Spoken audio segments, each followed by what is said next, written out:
Cahaya matahari pagi menyelinap masuk melalui celah-celah ukiran kayu di jendela kamarku, membawa aroma bunga Kamboja yang basah oleh embun. Nama saya Ayu. Saya tinggal di Ubud, jantung budaya Pulau Bali, di sebuah kompleks villa tradisional milik keluarga yang kami namakan Puri Kencana. Kehidupan saya biasanya tenang, diisi dengan suara gemericik air kolam ikan koi dan alunan musik gamelan sayup-sayup dari balai banjar terdekat.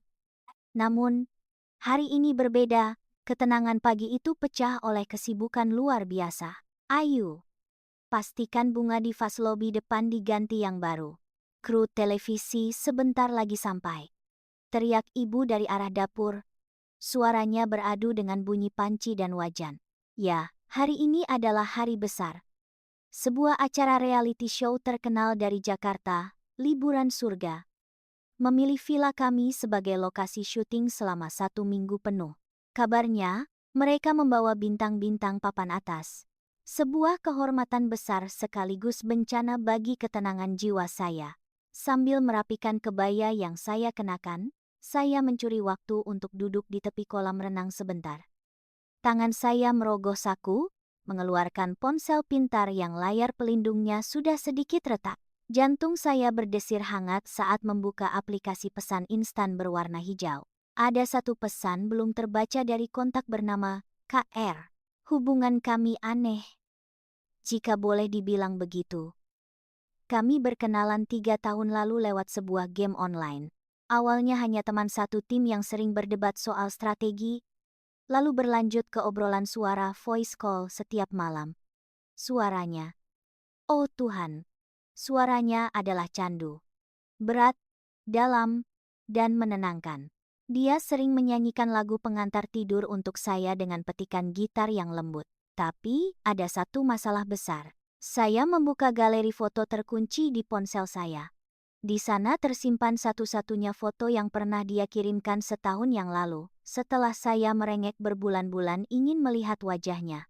Dalam foto itu, terlihat seorang pria dengan kulit yang sangat gelap, rambut berantakan, bibir tebal, dan wajah yang terlihat jauh lebih tua dari usianya, mungkin sekitar 40 tahunan. Dia mengenakan rompi oranye lusuh, seperti seorang kurir pengantar barang yang kelelahan diterpa panas jalanan Jakarta. Saat pertama kali melihat foto itu, saya menangis semalaman. Jujur saja, saya gadis normal yang menyukai keindahan visual. Saya membayangkan suara seindah itu keluar dari wajah pangeran, bukan bapak-bapak kurir. Saya bahkan sempat ingin memutuskan hubungan. Namun teringat bagaimana dia selalu mendengarkan keluh kesah saya. Bagaimana dia mengirimkan obat saat saya sakit lewat jasa pengiriman online, tentu saja. Dan bagaimana tawanya membuat hari buruk saya menjadi cerah. Saya bertahan. Fisik bukan segalanya, Ayu, gumam saya pada diri sendiri, mantra yang sudah saya ulang ribuan kali selama setahun terakhir. Saya mengetik balasan untuk pesannya yang bertanya, sedang apa cantik, Ayu? Sedang siap-siap. Rombongan artis ibu kota mau datang. Kamu jangan lupa makan siang ya, Kak. Jangan terlalu lelah mengantar paket. Saya selalu berasumsi dia bekerja sebagai kurir atau buruh kasar. Mengingat fotonya itu, dia tidak pernah menyangkal. Hanya tertawa kecil setiap kali saya mengingatkannya untuk tidak mengangkat beban terlalu berat. Kak R, iya, hati-hati. Jangan sampai naksir artis ganteng di sana. Ingat pacarmu yang sederhana ini. Saya tersenyum kecut. Tenang saja. Hatiku sudah buntu di kamu. Suara klakson mobil memecah lamunan saya. Di depan gerbang utama Puri Kencana, 3 buah mobil van Alphard hitam mengkilap berhenti. Pintu gerbang dibuka lebar-lebar oleh Pak Wayan, satpam kami. Kru produksi dengan rompi hitam bertuliskan Liburan Surga berhamburan keluar dari mobil pertama, membawa kamera-kamera besar, lampu, dan peralatan audio. Suasana mendadak riuh. Sutradara berteriak memberi instruksi lewat pengeras suara. Saya berdiri di barisan depan bersama bapak dan ibu untuk menyambut tamu. Jantung saya berdegup kencang. Siapa saja artis yang datang? Pintu mobil kedua terbuka. Seorang wanita muda dengan gaun musim panas berwarna kuning cerah melangkah turun. Rambutnya panjang bergelombang, Wajahnya dipoles make up sempurna meski ini baru jam 9 pagi. Itu Sari Anindya, bisik salah satu staf kebersihan kami histeris. Sari Anindya, pesinetron yang sedang naik daun berkat peran protagonis yang teraniaya. Di layar kaca dia adalah simbol kelembutan. Dia tersenyum lebar ke arah kamera yang langsung menyorotnya, melambaikan tangan dengan anggun. Halo Bali. Senang sekali bisa sampai di sini. Serunya dengan nada riang yang terdengar sedikit dibuat-buat. Namun begitu sutradara berteriak cut, senyum itu lenyap seketika. Dia menoleh ke asistennya dengan wajah masam. Panas banget sih di sini. Payung mana? Kulitku bisa terbakar. Omelnya ketus. Saya menelan ludah. Oke, satu artis sudah menunjukkan sifat aslinya. Lalu, pintu ketiga mobil yang paling mewah perlahan terbuka. Suasana mendadak hening sejenak, seolah alam semesta menahan napas. Sebuah sepatu kets putih bermerek mahal menapak tanah, diikuti oleh kaki jenjang yang dibalut celana jeans robek-robek yang modis. Pria itu keluar.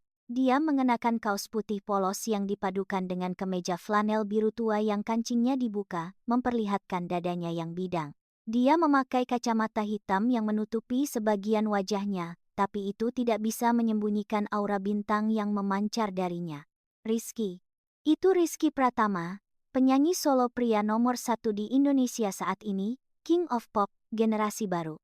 Wajahnya ada di setiap papan reklame di Jakarta, lagunya diputar di setiap kafe di Bali. Saya terpaku.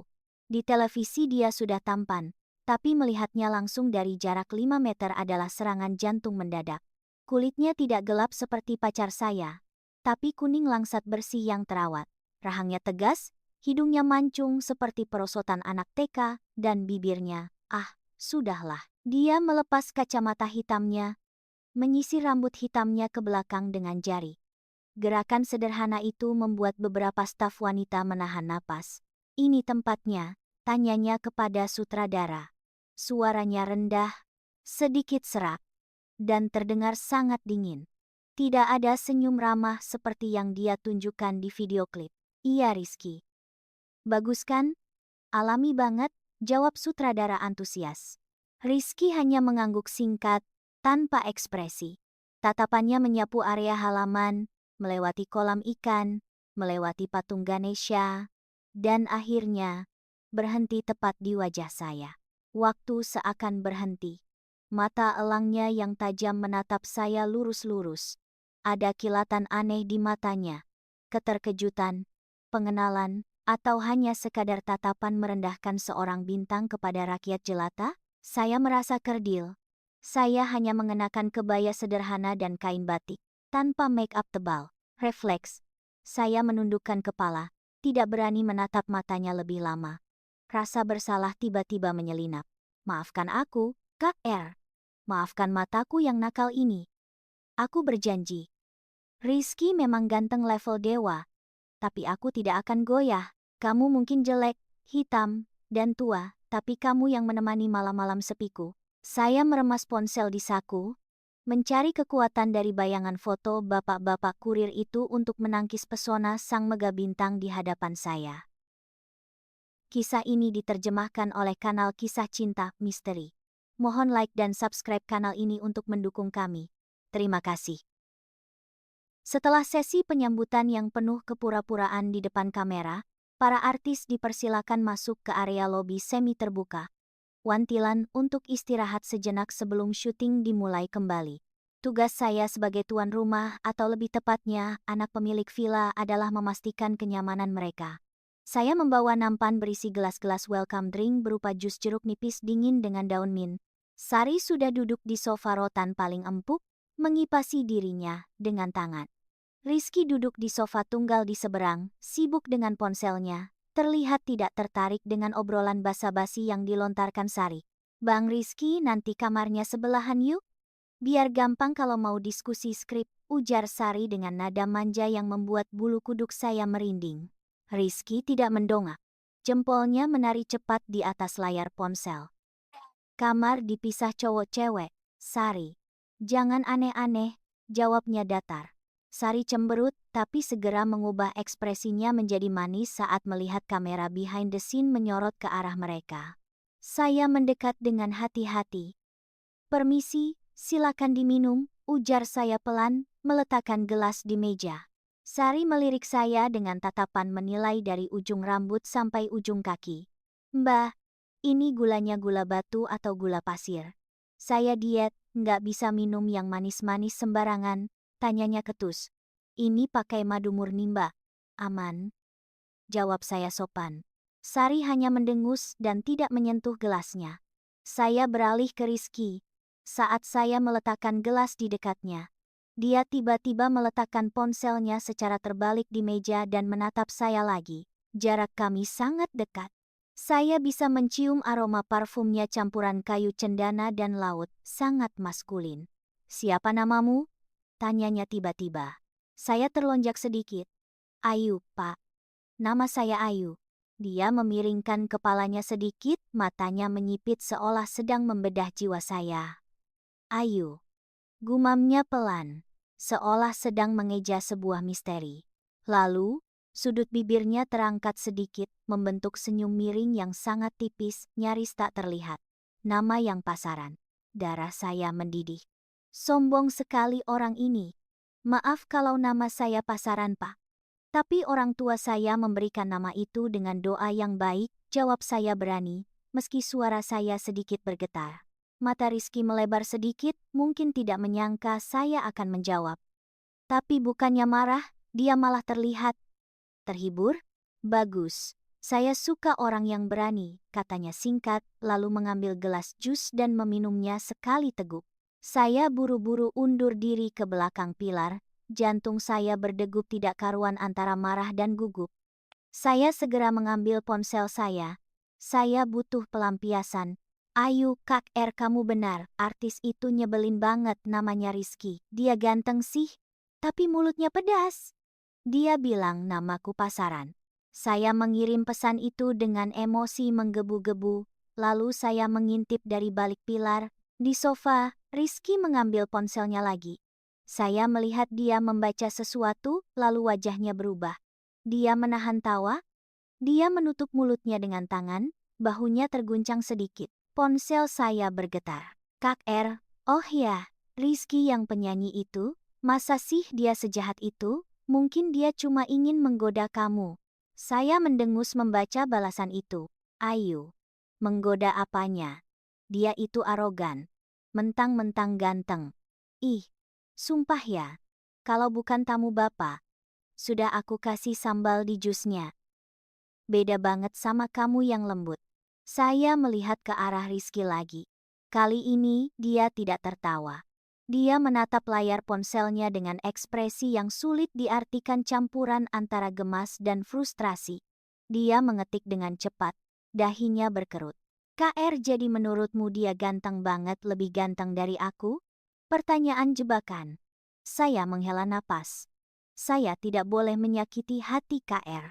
"Ayu, ya secara objektif dia ganteng, Kak. Putih, tinggi, hidung mancung. Kamu kan, ya kamu kan eksotis, item manis. Tapi tenang aja, aku nggak akan naksir dia. Dia itu tipe cowok yang bikin makan hati. Kalau kamu kan bikin hati tenang." Di seberang ruangan, Rizky tiba-tiba tersedak ludahnya sendiri. Dia terbatuk-batuk keras. Sari langsung panik dan mencoba menepuk punggungnya, tapi Rizky menepis tangan Sari dengan kasar. Wajah Rizky memerah, dia menatap tajam ke arah pilar tempat saya bersembunyi. Gawat, dia melihatku. Saya buru-buru pura-pura sibuk mengelap debu di patung kayu. Ponsel saya bergetar lagi. "KR eksotis? Item manis? Oke, terserah kamu. Awas ya kalau sampai kamu terpesona sama si ganteng yang bikin makan hati itu. Aku pantau kamu." Saya terkekeh pelan. KR cemburu. Lucu sekali. Acara kemudian berlanjut ke sesi permainan Truth or Dare, jujur atau tantangan, di ruang tengah. Kamera sudah siap merekam. Semua kru dan staf villa, termasuk saya, diminta berkumpul di belakang kamera untuk meramaikan suasana sebagai penonton. Sari duduk di sebelah Rizky, berusaha menempel sedekat mungkin, botol diputar. Dan sialnya, Botol itu berhenti berputar tepat menunjuk ke arah Rizky. Oke Rizky, truth order, tanya pembawa acara dengan semangat. Rizky bersandar santai di sofa, kakinya disilangkan. Dia melirik sekilas ke arah kerumunan penonton, matanya mencari-cari seseorang. Saat matanya bertemu dengan mata saya, dia menahan tatapannya selama 2 detik sebelum menjawab, truth. Jawabnya tegas.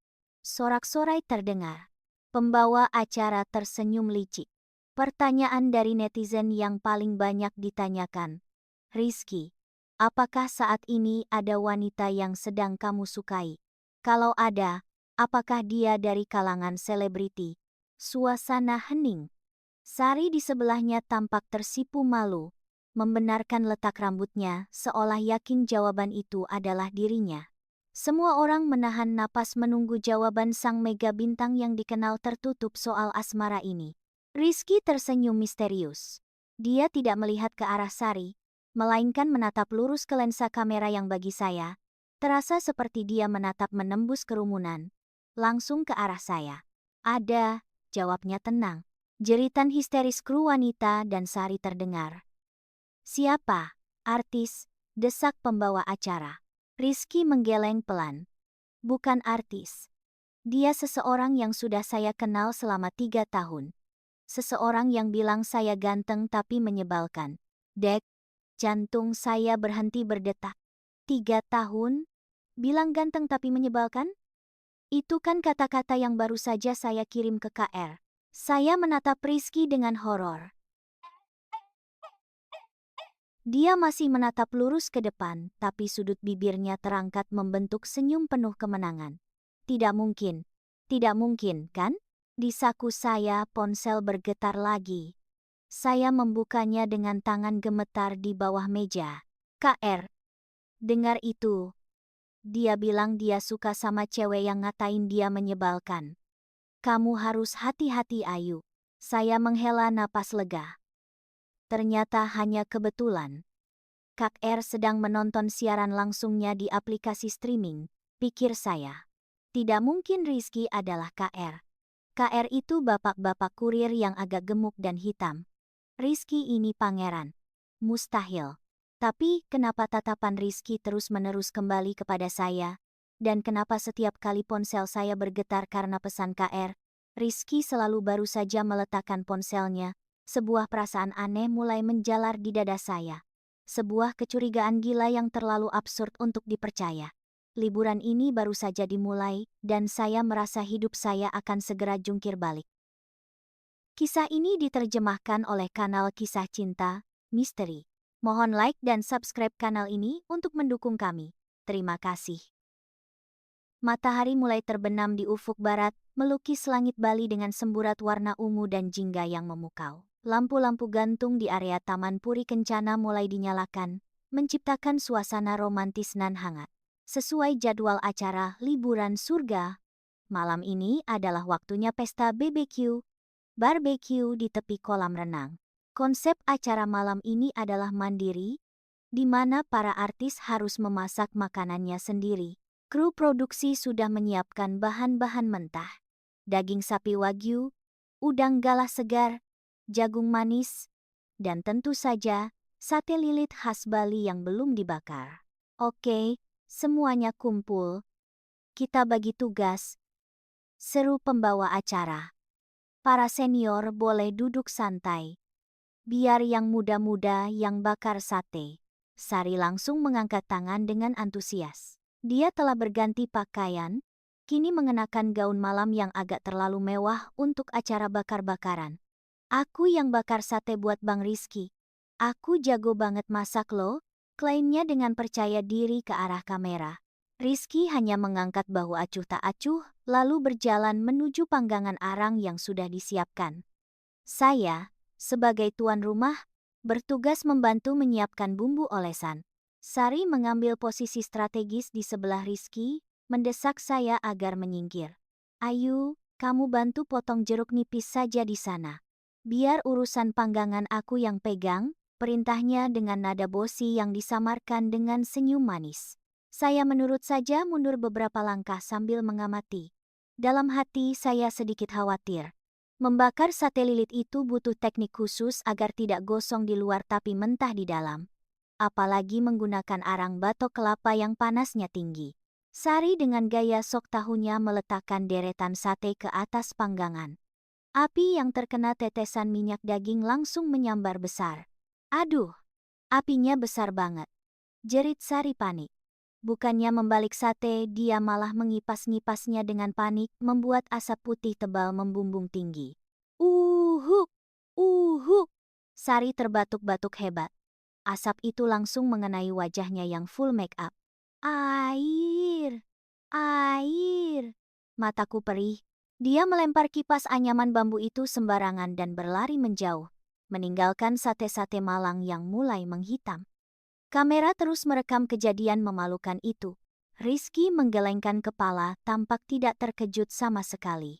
Dasar amatir, gumam Rizky pelan, tapi cukup jelas terdengar oleh saya. Rizky kemudian menoleh ke arah saya. Tatapannya melembut. Ayo sini. Bantu saya. Tatap pipa. Sini. Perintahnya tegas namun lembut. Dia menarik tangan saya untuk berdiri di sebelahnya, menggantikan posisi Sari. Jantung saya berdegup kencang. Posisi kami sangat dekat. Lengan kami bersentuhan saat saya mulai membalik sate-sate itu dengan cekatan, menyelamatkan daging-daging itu dari kehancuran total. Rizky mengambil alih tugas mengoles bumbu. Kerjasama kami terasa sangat alami seolah kami adalah pasangan yang sudah sering memasak bersama di dapur rumah tangga. Kamu pintar masak, puji Rizky tiba-tiba. Dia mencondongkan tubuhnya ke arah saya, berpura-pura mengambil wadah bumbu. Ini biasa saja kok, Pak. Anak Bali sudah biasa bakar sate, jawab saya gugup, berusaha tidak menatap matanya yang sedalam lautan. Asap kembali mengepul ke arah kami. Refleks. Rizky mengangkat tangannya, melindungi wajah saya dari asap, sementara dia membiarkan dirinya sendiri terpapar. Jangan sampai mata kamu kena asap. Nanti merah. Nggak cantik lagi, bisiknya. Wajah saya memanas, mungkin lebih panas dari arang di depan kami. Netizen yang menonton siaran langsung pasti sedang menggila melihat adegan ini. Setelah sate matang, Rizky mengambil satu piring khusus. Dia menaruh sate-sate terbaik di sana, lalu menambahkan potongan buah stroberi dan nanas yang ada di meja. Bukannya membawanya ke meja para artis senior atau Sari, dia malah menyodorkan piring itu kepada saya. Makanlah. Kamu pasti capek dari tadi mondar-mandir, katanya. Saya melotot. Pak, ini sedang live. Nanti fans Bapak marah kalau Bapak kasih ke saya. Rizky tertawa kecil. Suara baritonnya menggetarkan hati. Dia mendekatkan wajahnya ke telinga saya seolah ingin membisikkan rahasia negara. Kamera menyorot kami dari jauh, tidak bisa menangkap suara tapi bisa menangkap keintiman itu dengan jelas. Biarin saja mereka marah. Saya cuma mau kasih makan pacar saya, bisiknya sangat pelan. Duar, rasanya ada kembang api meledak di kepala saya. Pacar? Saya menatapnya dengan mulut terbuka. Rizky hanya mengedipkan sebelah matanya, lalu berjalan santai membawa piring lain ke arah artis senior. Saya segera berlari ke belakang dapur. Tangan gemetar memegang piring sate. Saya membuka ponsel. Ayu. KAKR keluar, kamu jelaskan sekarang. Saya mengirim pesan itu dengan panik. Dari celah jendela dapur saya melihat Rizky merogoh saku celananya. Dia membaca pesan lalu tersenyum lebar ke arah dapur tepat ke tempat saya bersembunyi. Ponsel saya bergetar. KR, satenya enak. Itu buatan tangan calon suami lo. Jangan lupa dimakan stroberinya. Vitamin C bagus buat kulit. Lutut saya lemas. Saya merosot duduk di lantai dapur. Jadi selama ini, Kak R, pria yang saya kira bapak-bapak kurir, pria yang menemani malam-malam sepi saya, pria yang saya cintai apa adanya meski saya kira dia jelek, adalah Rizky Pratama, sang mega bintang. Semua potongan teka-teki itu menyatu. Suaranya yang merdu saat menelepon. Cara dia selalu sibuk dan kadang menghilang saat ada berita konser. Dan foto kurir itu. Pasti dia mengambil foto orang lain secara acak di internet atau memotret sopirnya untuk menguji ketulusan saya. Saya merasa dibohongi tapi juga merasa sangat bahagia.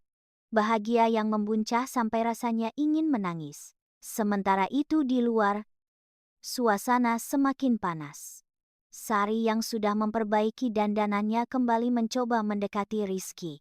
"Bang Rizky, tadi itu apaan sih? Kok malah kasih makan pelayan itu?" protes Sari dengan suara manja yang menyebalkan. "Kita foto bareng yuk, buat Instagram story aku." Sari memaksa berdiri di samping Rizky, memegang lengan pria itu. Rizky tampak risih tapi mencoba tetap profesional. Tiba-tiba, Rizky melihat saya keluar dari dapur. Dia langsung melepaskan tangan Sari. "Ayo, sini sebentar, saya butuh bantuan," panggil Rizky. Sari melotot marah. Saya berjalan mendekat dengan ragu. Tanpa aba-aba, Rizky menarik bahu saya mendekat, sehingga saya terhimpit di antara dia dan Sari. "Yuk, foto bertiga," kata Rizky riang. Cekrek. Foto itu langsung viral detik itu juga. Di layar monitor kru terlihat jelas perbedaannya. Sari tersenyum kaku dengan wajah kesal, sementara Rizky tersenyum tulus sambil memiringkan kepalanya ke arah saya. Dan saya terlihat seperti gadis paling bingung sedunia dengan pipi semerah tomat. Kolom komentar di siaran langsung meledak. "Itu siapa cewek di tengah? Kok Rizky nempel banget?" Sari jadi nyamuk, "WKWKWK. Tatapan Rizky ke Mbak Ayu itu beda banget woy." Fix naksir. Kapal Rizky Ayu mulai berlayar. Malam itu di bawah bintang-bintang Bali, sebuah skandal manis sedang dimulai dan saya berada tepat di tengah badainya. Kisah ini diterjemahkan oleh kanal Kisah Cinta Misteri. Mohon like dan subscribe kanal ini untuk mendukung kami. Terima kasih. Jam menunjukkan pukul 10 malam. Acara makan malam sudah selesai, tapi syuting belum berakhir. Kini saatnya sesi hiburan santai di pendopo Wantilan Villa. Angin malam berhembus pelan, membawa wangi dupa dan bunga sedap malam. Produser acara meminta Rizky untuk menyanyikan satu lagu sebagai penutup hari yang manis. Tentu saja, permintaan ini disambut sorak-sorai semua orang. Rizky adalah penyanyi dengan bayaran termahal. Mendengarnya bernyanyi secara gratis dan live adalah kemewahan. "Baiklah, saya akan menyanyi. Tapi saya tidak bawa band pengiring," kata Rizky sambil berdiri, memegang mikrofon. Di sudut pendopo, terdapat sebuah grand piano tua milik keluarga saya. Meskipun tua, suaranya masih sangat jernih karena saya selalu merawatnya. "Aku bisa main piano, Bang Rizky." Sari tiba-tiba berdiri, mengangkat tangan. Ini adalah kesempatan terakhirnya untuk mencuri perhatian hari ini. "Lagu apa? Cinta Luar Biasa? Atau lagu hits abang yang baru?" Rizky menatap Sari datar. "Saya mau menyanyikan lagu baru. Belum pernah dirilis. Judulnya Melodi Rindu. Kamu tahu kuncinya?" Sari terdiam, wajahnya pucat. Tentu saja dia tidak tahu. Lagu itu belum ada di pasaran. "Yah, kalau belum rilis mana aku tahu. Ganti lagu yang umum saja dong, Bang." "Tidak bisa. Saya lagi mood nyanyi lagu itu," tolak Rizky mentah-mentah. Sari duduk kembali dengan perasaan malu yang luar biasa.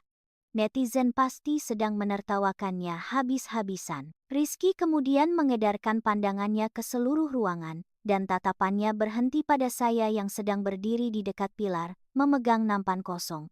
"Ayu," panggilnya. Suaranya lembut namun menggema lewat pengeras suara. "Kamu bisa main piano kan?" Semua mata tertuju pada saya. Saya bisa sedikit, Pak. Tapi saya tidak tahu lagu Bapak," elak saya. "Kamu tahu?" potong Rizky yakin. "Lagu ini, melodinya pernah dikirim oleh seseorang kepada saya sebulan yang lalu. Seseorang yang sangat berbakat." Napas saya tercekat. "Sebulan lalu?" "Saya memang mengirimkan rekaman demo piano gubahan saya sendiri kepada Kak R. Saya bilang itu lagu untuknya. Judul aslinya Senandung untuk R." Rizky berjalan mendekati saya, mengulurkan tangannya seperti pangeran mengajak berdansa. "Ayo, iringi saya." Nadanya C mayor, seperti yang kamu tulis. Dengan kaki gemetar, saya menerima uluran tangannya. Kami berjalan menuju piano. Saya duduk di bangku piano. Jari-jari saya yang dingin menyentuh tuts gading itu. Rizky berdiri di samping piano, menatap saya dengan tatapan yang memberi kekuatan. "Mulai?" bisiknya. Saya menekan tuts pertama. Denting piano memecah kesunyian malam.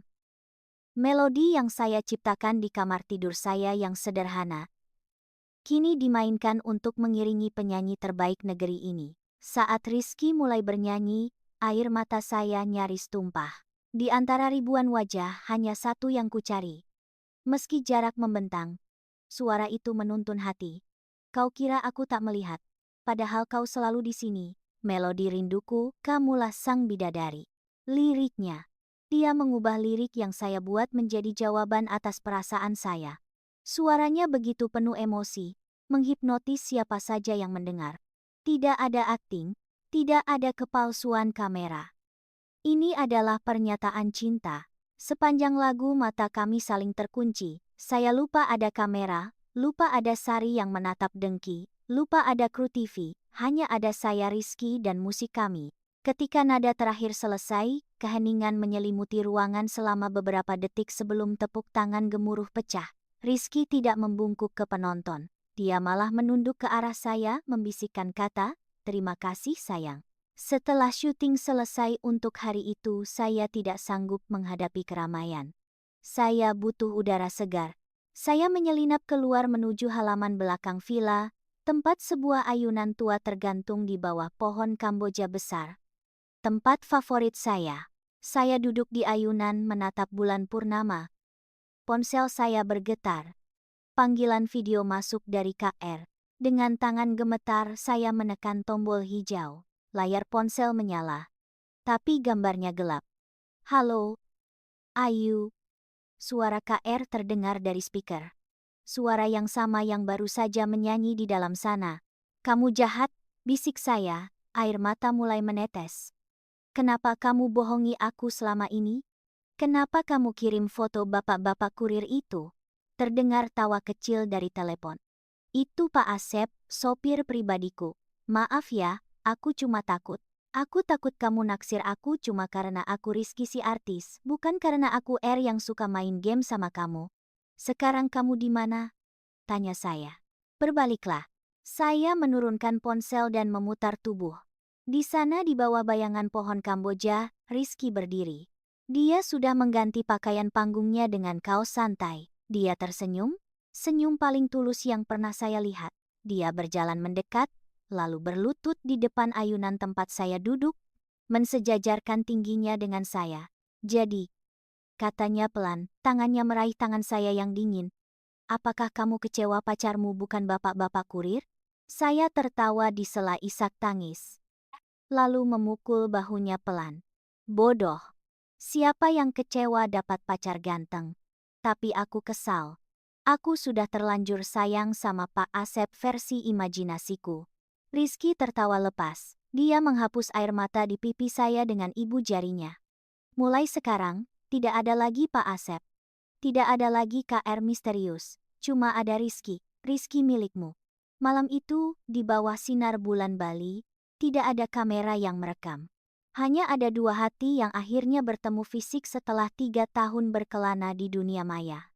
Dia memeluk saya erat, dan untuk pertama kalinya saya merasa dunia nyata jauh lebih indah daripada mimpi. Kisah ini diterjemahkan oleh kanal Kisah Cinta, Misteri. Mohon like dan subscribe kanal ini untuk mendukung kami. Terima kasih. Pagi harinya, berita sudah meledak. Tagar Rizky Ayu menjadi trending topik nomor 1 di media sosial. Video kami bernyanyi semalam telah ditonton jutaan kali. Spekulasi liar beredar. Apakah ini gimik acara? Atau cinta sejati? Rizky memutuskan untuk mengakhirinya. Saat sarapan pagi yang disiarkan langsung, Rizky menggenggam tangan saya di atas meja makan, di depan Sari dan semua kru. "Selamat pagi pemirsa," kata Rizky ke arah kamera utama. "Saya ingin mengklarifikasi sesuatu. Gadis di sebelah saya ini, Ayu, adalah kekasih saya. Kami sudah berhubungan selama 3 tahun, jauh sebelum acara ini ada. Jadi, tolong jangan ada yang mengganggu dia atau kalian berhadapan dengan saya." Pernyataan tegas itu membuat Sari tersedak kopinya. Wajahnya merah padam menahan malu dan marah. Rencananya untuk panjat sosial pansos lewat Rizky hancur lebur. Namun drama belum berakhir. Siang harinya, sebuah mobil Rolls-Royce hitam mewah memasuki pelataran Puri Kencana. Orang tua Rizky datang. Saya panik bukan main. Ayahnya adalah pemilik salah satu stasiun TV terbesar, dan ibunya adalah sosialita terpandang. Saya hanya anak pemilik villa di kampung. Apakah ini adegan sinetron di mana saya akan dilempar uang segepok untuk meninggalkan anak mereka? Orang tua saya menyambut mereka dengan sopan. Kami duduk di restoran utama villa untuk makan siang bersama. Suasananya tegang. Saya mau ke toilet sebentar, pamit saya gugup. Rizky ingin ikut tapi ibunya menahannya. Duduk Rizky, biar Ayu sendiri dulu. Saat saya keluar dari toilet, saya berpapasan dengan Sari. Dia tersenyum licik. Heh, Ayu, cegatnya. Jangan senang dulu. Orang tua Rizky itu kaum elit. Mana mau mereka punya mantu gadis kampung kayak kamu. Lihat saja, sebentar lagi kamu bakal diusir. Sari kemudian berjalan mendahului saya menuju meja makan keluarga kami. Tanpa tahu malu, dia menghampiri meja itu. Selamat siang Om Tante, sapa Sari dengan suara dibuat-buat manis mencoba menyalami ayah Rizky. Saya Sari Anindya, kebetulan saya pernah jadi model iklan produk perusahaan Om. Wah, Tante cantik sekali aslinya. Ayah Rizky, seorang pria parubaya yang berwibawa, hanya mengangguk tipis. Oh, ya. Silakan minggir sedikit. Kamu menghalangi pemandangan kolam renang. Sari terdiam kaku. Tapi, dia tidak menyerah. Dia melirik kursi kosong saya. Aduh, kasihan ya Rizky. Dapat pacar yang gak selevel. Tante pasti kaget ya lihat pilihan Rizky. Kalau saya sih, pasti akan menjaga citra keluarga Tante. Ibu Rizky, wanita anggun dengan kebaya modern, meletakkan sendoknya perlahan.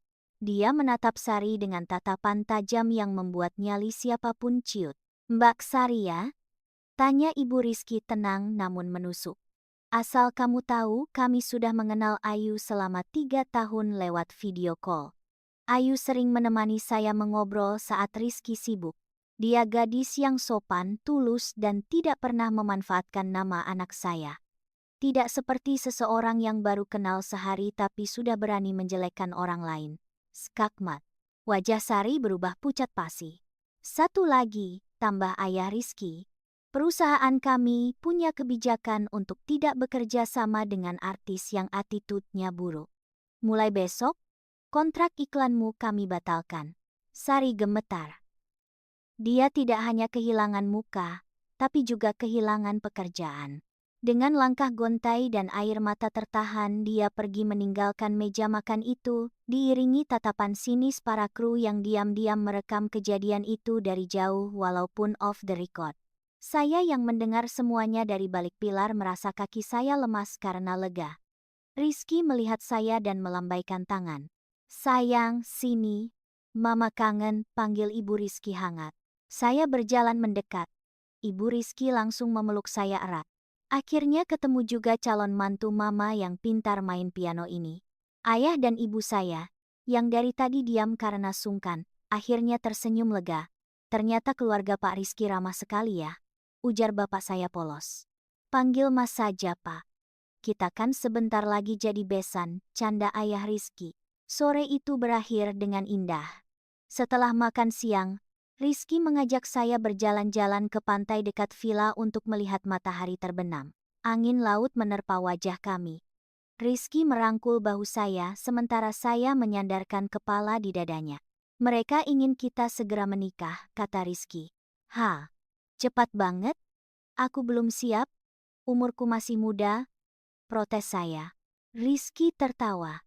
Saya tahu, saya sudah bilang sama mereka. Kita janji 3 tahun lagi ya. Kamu selesaikan dulu S2 kamu, saya selesaikan tur dunia saya setelah itu. Dia mengeluarkan sebuah cincin perak sederhana dari sakunya. Bukan cincin berlian mewah, tapi cincin yang pernah saya bilang lucu di pasar seni setahun yang lalu. Dia membelinya diam-diam saat itu lewat asistennya. Setelah itu kamu jadi Nyonya Rizky selamanya. Saya mengangguk mantap, air mata bahagia kembali menetes. Janji. 3 tahun lagi. Di bawah langit Bali yang berubah warna menjadi keemasan, kami mengikat janji. Kisah cinta yang bermula dari game online melewati kesalahpahaman foto kurir hingga drama reality show akhirnya menemukan pelabuhannya. Dan bagi saya, Rizky bukan hanya seorang top star atau idol. Dia adalah KR, melodi terindah dalam hidup saya. Video kali ini telah selesai. Tekan like jika menurut Anda ini bermanfaat dan subscribe untuk melihat lebih banyak video baru. Sampai jumpa!